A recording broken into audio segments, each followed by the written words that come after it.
ఎప్పుడైతే జక్కయ్య ఇంటికి ప్రభు వెళ్ళాడో, జక్కయ్య ఏమన్నాడండి, ప్రభువా నేను అన్యాయంగా ఏదైనా సంపాదించినా వాటి ఏం చెప్పాడండి, 4 రెట్లు ఇచ్చేస్తాను, నా ఆస్తిలో సగ భాగాన్ని పేదలకు ఇచ్చేస్తాను ప్రభు అని ఎప్పుడైతే అన్నాడో, ప్రభు ఏమన్నాడండి, నేడు ఈ ఇంటికి ఏమొచ్చింది, రక్షణ వచ్చింది. హల్లెలూయా.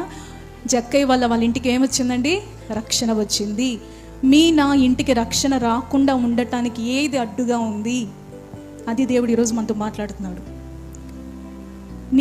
నీతి విషయంలో, అన్యాయ విషయంలో, అక్రమ విషయంలో ఏది దేవుని వ్యతిరేకమైన కార్యాలు చేస్తున్నామో వాటన్నిటిని మనము ఒప్పుకోవాలి. కప్పుకోవటం కాదు కానీ ఒప్పుకోవాలి. ఎప్పుడైతే ఒప్పుకుంటామో హృదయాలను ఎరిగిన దేవుడు నిన్ను బట్టి నన్ను బట్టి మన కుటుంబంలోకి ఏమొస్తుందంట, రక్షణ వస్తుందంట. మనం ప్రార్థనలు చేస్తున్నాం కదండి, ప్రభువా నా ఇంటికి రక్షణ దయచేయి, ప్రభువా నా భర్తకి రక్షణ దయచేయి, ప్రభువా నా బిడ్డకి రక్షణ దయచేయి అని మనం ఎన్నో ప్రార్థనలు చేస్తున్నాము. దేవుడు ఎదురు చూస్తుంది ఏంటి అని అంటే, దేవునికి మనకు అడ్డుగా ఉన్నవి తొలగించుకుంటున్నామా.